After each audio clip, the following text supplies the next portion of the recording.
Hi, this is Sherilyn Berry coming to you from the Ag Building in downtown Durham for Gardens and Grub today, or all things food. So we're going to talk about a very interesting cooking ingredient today that's also delicious when mixed with other things. But if you'd like to ask a question, go ahead and raise your hand or message us on Facebook. We're going to talk for about 20 minutes and then we'll open it up for questions. So this is a very delicious ingredient, but when it's in its raw state, it doesn't taste very good. And that is chocolate. So this is 100% raw pounded chocolate. And it's grainy and it's hard. It smells great, but it tastes terrible. The way that these are processed is into nibs. So this is what a cocoa pod looks like when it's on the tree.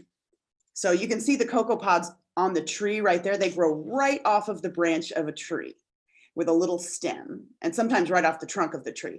And then this is the pod. There are other pods you'll see that some of them are a red color, some kind of have a purple hue, and also some species have a yellow hue to the outside.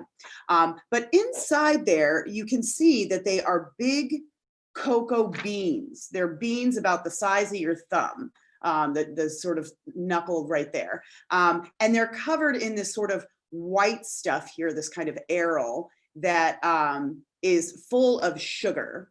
So the cocoa has been grown in what is present day Mexico, the state of Veracruz, for thousands of years, since like 19 centuries BC.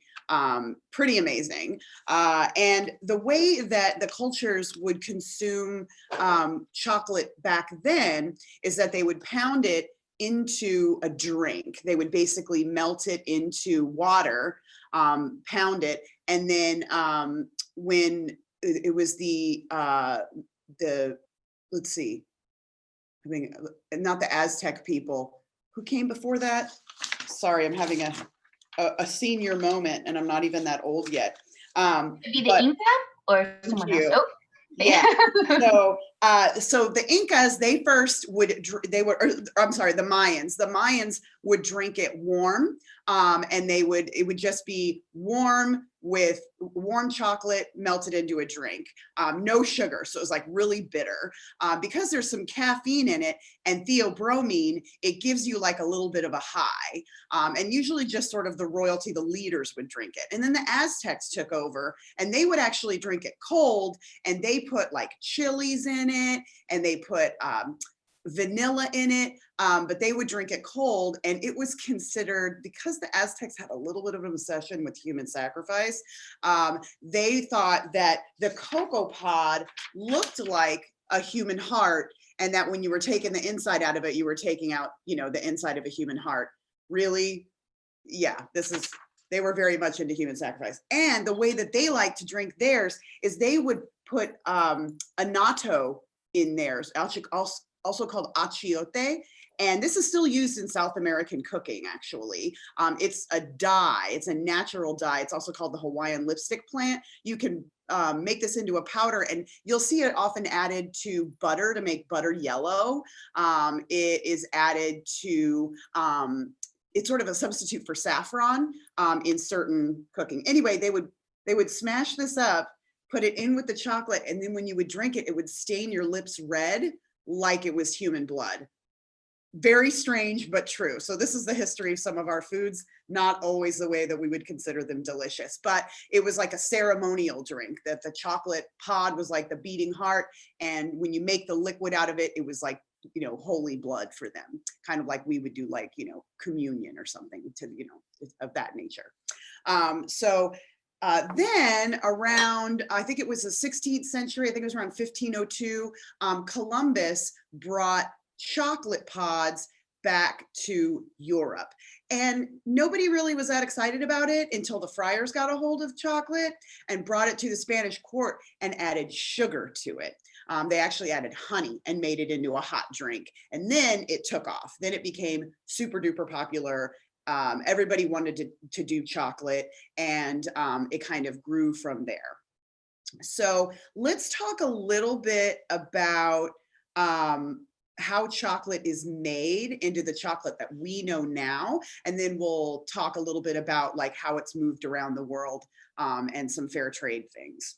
So, okay. So the cocoa stick that I showed you is the raw chocolate, and all that are these cocoa nibs. I tried to get whole cocoa beans for you today, but they just weren't available at the store I usually get them. But if you can see in here, these guys are just like little, these are considered like a health food. So the only way I really like to eat these is if I put them in smoothies, because they're very bitter and chalky. And it's just that bean, they take that pod, they take out the beans, and they let the beans ferment for a few days, sometimes a week, so that it'll mellow the flavor and create this, you know, beautiful dark bean that you see right here. And then, you know, they break them into nibs, and this is usually this or the whole beans are what are, you know, sent all over the world for processing. So on the west coast of the Ivory Coast of Africa, Western Africa, is where like 70% to 79% of the world's chocolate comes from.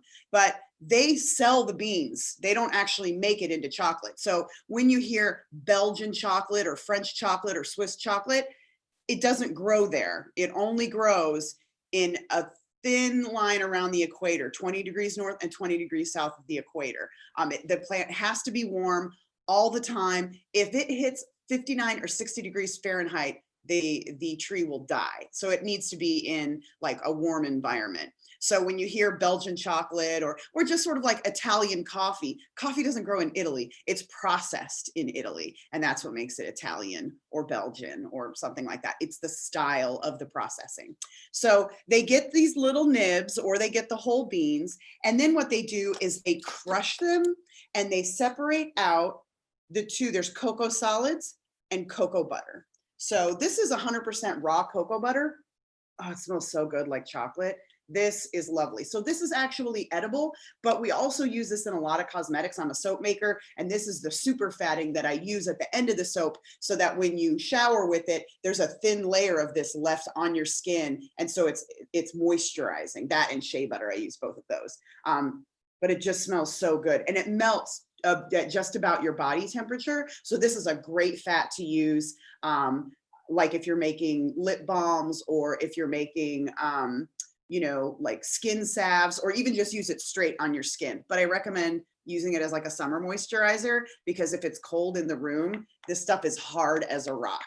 And so it's a little bit inconvenient to use when it's cold outside. It's better when during the warmer season to use this. The same thing like mixing with like coconut oil and things like that. So anyway, but this is about 58% of a cocoa bean is cocoa butter, and the other half is cocoa solids. So we're going to use this cocoa powder to represent the cocoa solids, because this is 100% cocoa solids, but it's actually exposed to an alkaline substance so that it becomes less bitter. And this is what we call Dutch cocoa, or cocoa powder. So it smells delicious, but this is why this can be 100% cocoa. And when you put it into a cake, it makes like a rich, sweet cake. And there's not really any bitterness to a chocolate cake when you use chocolate powder like this. So these are sort of the two factors of chocolate.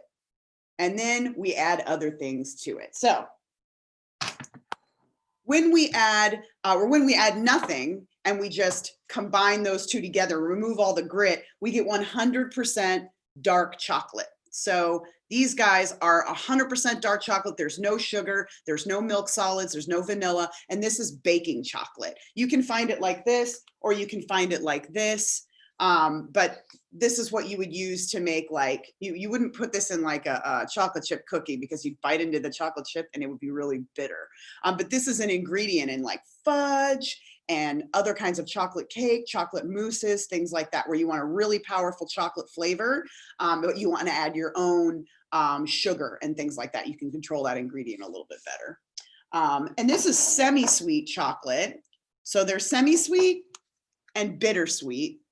And the two of those, One of them has a little bit more sugar. Some of them have a little bit of milk added to it. And these are about 65% cocoa. So when you see a percentage on a package, it's talking about the total cocoa solids and cocoa butter. It isn't just the cocoa solids that are in there. So the higher the percentage, the darker the chocolate. So this is a semi-sweet, and you can kind of see this kind of like white, we call this bloom. They didn't temper this chocolate because this is used in baking. It's not meant to just be eaten out of hand, even though sometimes I do because it's chocolate. These are actually meant to be cooked, so they don't go through a lot of the trouble of the tempering process. And we'll talk about the tempering process here in a minute. The next thing is milk chocolate. So milk chocolate has like anywhere between 15 to 35% cocoa in it, cocoa solids, and cocoa butter, but it also has milk added to it. So milk solids, cream, sweetened condensed milk. There's a lot of different milks that can be used in milk chocolate.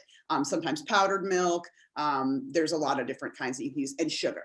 So this one actually happens to have some hazelnuts in it. I went ahead and tested it for you because, you know, here at Cooperative Extension, we need to make sure that we have data.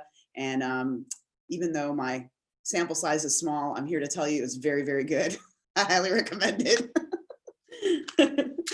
And then we have something that's not really chocolate.